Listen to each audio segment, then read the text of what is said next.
నేను అలోపతి ప్రాక్టీషనర్‌ని అనేదాన్ని నేను ఒప్పుకోనండి. ఎందుకంటే అలోపతి అంటే it's a term coined by హోమియోపతిని కనిపెట్టిన ఆయన. అలోపతి అంటే a practice which is against symptoms అనే ఉద్దేశంతో అలోపతి అని పేరు పెట్టడం జరిగింది. I would I would like to call it modern medicine.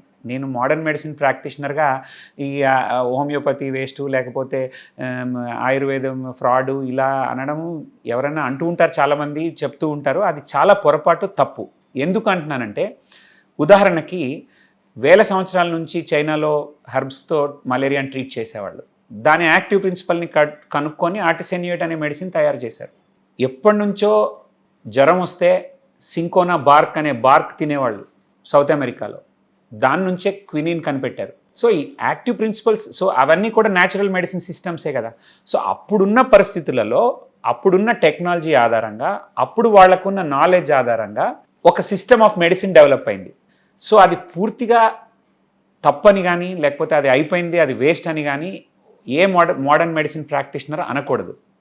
అలాగే ఏ ఆల్టర్నేట్ మెడిసిన్ ప్రాక్టీషనర్ అయినా సరే మోడర్న్ మెడిసిన్ అంతా తప్పు, అంతా మందులు విషం, వీళ్ళంతా ఇది అనే ట్రాష్ కూడా మాట్లాడకూడదు. ఎందుకు అంటే మోడర్న్ మెడిసిన్ మీరు చూస్తే ఇండిపెండెన్స్ వచ్చినప్పుడు మన లైఫ్ స్పాన్ ఎంత, యావరేజ్ ఇండియన్ లైఫ్ స్పాన్ ఎంత, ఈరోజు యావరేజ్ ఇండియన్ లైఫ్ స్పాన్ ఎంత, ఇది దేనివల్ల సాధ్యమైంది?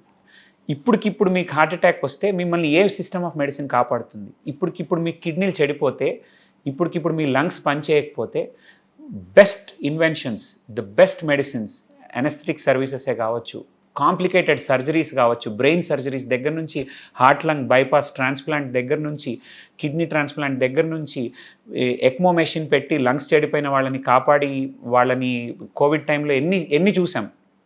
లంగ్ ట్రాన్స్ప్లాంట్ చేసి ఇంకా బతుకున్న వాళ్ళని ఎంతమందిని చూసాం. సో ఇలాంటివన్నీ మన కళ్ళెదురుగా కనపడుతున్నప్పుడు సో మోడర్న్ మెడిసిన్ తప్పు అని అనటం కూడా ఈక్వలీ రాంగ్. అండ్ అక్కడ కూడా ఏంటంటే అవగాహన పెంచుకోవాలి. ఇప్పుడు ఫర్ ఎగ్జాంపుల్ మోడర్న్ మెడిసిన్లో చాలా క్రానిక్ ఇల్నెసెస్కి పెద్ద ట్రీట్మెంట్ ఉండకపోవచ్చు. బట్ మీరు ఎప్పుడైనా గమనించినట్టయితే ఫలానా ఊర్లో ఫలానా జబ్బుకి మంచి ట్రీట్మెంట్ జరుగుతూ ఉంటుంది అని నేను విన్నాను.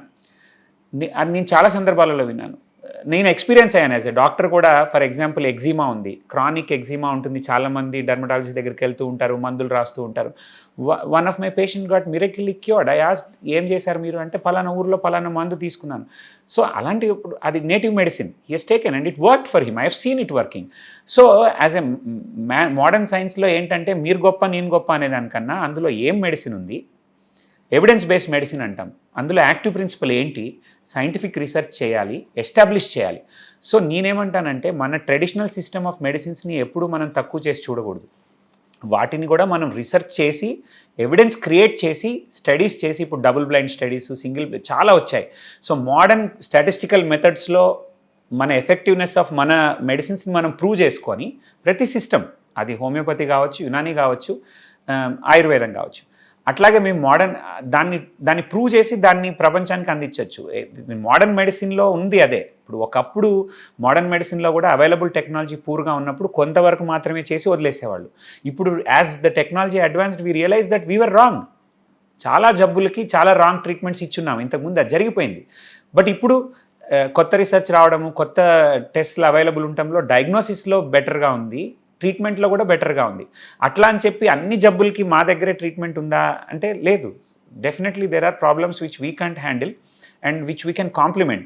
సో ఒకళ్ళు సిస్టమ్స్ని మేము గొప్ప లేకపోతే మీరు వేస్ట్ ఇలా అనుకునే బదులు మనకి పేషెంట్ ముఖ్యము, అతని జబ్బు తగ్గటం ముఖ్యము, మనం ఏ సిస్టంలో ఇతనికి ట్రీట్ చేస్తే బెటర్ అవగాహన ఉంటుంది, లేదా ఒకే హాస్పిటల్లో ఇంటిగ్రేటెడ్ అప్రోచ్ అంటే ఒకే హాస్పిటల్లో అతనికి అలోపతి వైద్యం చేస్తూ సైమల్టేనియస్లీ ఇంకా ఏ సిస్టమ్ ఆఫ్ మెడిసిన్స్తో చేస్తే అతను ఇంకా బెటర్గా ఉంటుంది, తొందరగా కోలుకుంటాడు, ఇలా ఇంటిగ్రేటెడ్ అప్రోచ్ ఉండాలి అండ్ కొలాబరేటివ్ అప్రోచ్ ఉండాలి. తప్పితే ఒకళ్ళనొకళ్ళు మీ గ్రేటు లేదా మీరు వేస్ట్ అనే యాటిట్యూడ్ కరెక్ట్ కాదని నా అభిప్రాయం.